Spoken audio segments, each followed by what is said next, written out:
अगर आपको किसी ने बेवफाई दी हो तो अब आप हर नए इंसान में भी वही शक ढूंढेंगे। इसी तरह अगर आपने किसी पिछले रिश्ते में खुद गलतियां की हों तो उनका गिल्ट आज भी आपको अंदर से खा रहा होगा। खामोश बैठें, अपनी आंखें बंद करें और वो सब बातें, सब ताल्लुकात याद करें जो कभी आपके दिल के करीब थे। सोचें फिर वहां पर गलती कहां हुई आपसे, किसने आपको हर्ट किया और क्यों हर्ट किया। अपनी पुरानी कहानियों को, अपने जख्मों को और अपनी गलतियों के बोझ को जो आपको पिछले ताल्लुक में मिली हैं या पिछले ताल्लुक का बोझ है, किसी नए ताल्लुक पर न डालें। क्या आप कभी ये सोचते हैं कि आपका माजी आपके आज के ताल्लुकात को कैसे शेप कर रहा है? क्या वो पुरानी मोहब्बत जिसने आपको तोड़ा आज भी आपके दिलो दिमाग में कहीं जिंदा है? क्या वो धोखा, वो जख्म, वो वादे जो टूटे, आप आज भी उनका बोझ उठाए फिर रहे हैं? आप शायद खुद को तैयार समझते हैं नए रिश्ते के लिए, मगर अंदर कहीं आपका माजी आपको पकड़ कर बैठा है। इसलिए डोंट इग्नोर योर कर्मा, यानी आप अपनी पिछली कहानियों, जख्मों और अपने पैटर्न्स को नजरअंदाज मत कीजिए, क्योंकि जब तक आप उनका सामना नहीं करते, जब तक आप उन पैटर्न्स को ठीक करने की कोशिश नहीं करते और उन अपने पुराने जख्मों को हील करने की कोशिश नहीं करते, आप बार बार वही गलतियां दोहराते हैं और नए ताल्लुक में भी वही पुराने जख्म खुल जाते हैं। हम में से अक्सर लोग माजी के रिश्तों से गुजर कर आते हैं। किसी ने हमें चीट किया, किसी ने हमें लेस वर्दी महसूस करवाया, किसी ने छोड़ दिया, या शायद हम खुद किसी को छोड़ कर आए। हम समझते हैं कि चलो छोड़ो, गुजर गया, अब आगे बढ़ो। लेकिन आगे बढ़ना कैसे है? दिल का हिसाब किताब ऐसा आसान होता कहाँ है? माजी की ये जो अनरिजॉल्व्ड इमोशंस हैं, ये नए रिश्तों में भी दाखिल हो जाते हैं। मिसाल के तौर पर अगर आपको किसी ने बेवफाई दी हो तो अब आप हर नए इंसान में भी वही शक ढूंढेंगे। आप अननेसेसरी पूछगछ करेंगे, उसकी लॉयल्टी पर बार बार टेस्ट लेंगे और नतीजा क्या होगा?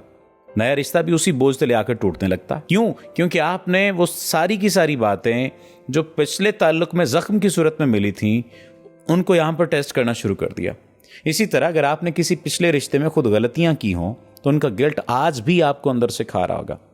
आप सबकॉन्शियसली खुद को सजा दे रहे होते हैं, शायद ओवर प्लीजिंग करके या खुद को कमतर समझकर। इसलिए मैं अक्सर एक बात कहा करता हूं कि हमें अपने कार्मिक पैटर्न्स को समझना है और फिर उन्हें हील करना है, वरना हम नई कहानी लिखने की बजाय पुरानी फिल्म बार बार रिपीट करते हैं, बस किरदार बदल जाते हैं। सवाल यहां पर यह पैदा होता है कि हल क्या है इस सब का? सबसे पहली बात तो यह कि अपने माजी का सामना करें भाई। खामोश बैठें, अपनी आंखें बंद करें और वो सब बातें, सब ताल्लुकात याद करें जो कभी आपके दिल के करीब थे। सोचें फिर वहां पर गलती कहां हुई आपसे, किसने आपको हर्ट किया और क्यों हर्ट किया। कहां आपने खुद को धोखा दिया, कहां आपने खुद किसी को तकलीफ दी और कहां पर जवाबन तकलीफ मिली। इन तमाम तर चीजों को दबाएं मत, एक्सेप्ट करें और फिर उन सब लोगों को दिल से मुआफ कर दें और खुद को भी मुआफ कर दें, क्योंकि जब तक मुआफी नहीं मिलती, याद रख लीजिए, जंजीरें नहीं टूटती। फिर एक और बड़ा कदम है, अपने पैटर्न्स को नोट करें। क्या बार बार उन्हीं जैसे लोगों की तरफ अट्रैक्ट होते हैं? यानी ट्रॉमा बॉन्डिंग का शिकार तो नहीं है कहीं आपको ट्रॉमा ही अच्छा लगता है? क्या आप हर रिश्ते में ओवर गिव करते हैं और बाद में थक जाते हैं? क्या आपको लगता है कि आप मोहब्बत के काबिल ही नहीं हैं? या आपको ये लगता है कि मैं ज्यादा इन्वेस्ट कर लूंगा और बाद में ये मुझे लॉयल होकर दिखा देगा? नहीं, ऐसा नहीं है। इन तमाम तर पैटर्न्स को समझिए, सब कुछ जानिए और इसका इलाज कीजिए।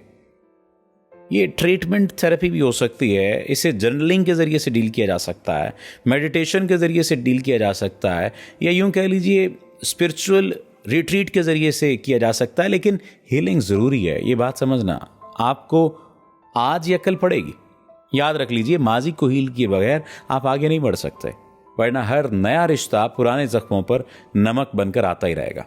ये बात समझ लीजिए, हर नया रिश्ता पुराने जख्मों पर नमक बनकर आता रहेगा, या पुराना रिश्ता नए रिश्ते में ऐसे जख्म क्रिएट कर देगा कि आप उसको संभाल नहीं सकेंगे। एक बात याद रख लीजिए, जब तक आप अपने पिछले जख्मों की मरहम पट्टी नहीं करते, आप अगले सफर के लिए तैयार नहीं हो सकते। इसलिए आज बैठकर अपने दिल से पूछिए कि क्या मेरा दिल वाकई तैयार है मोहब्बत के लिए, या अभी भी किसी पुरानी कहानी का बोझ उठाए हुए है? जिस दिन आप इस बात को समझ जाएंगे, उस दिन जिंदगी आसान हो जाएगी। अल्लाह आपका हामी और नासिर हो। आपका बहुत शुक्रिया। अपने आप को पुराने जख्मों से, माजी के दरिंदगी वाले लम्हों से निकाल लीजिए, जिंदगी आसान हो जाएगी।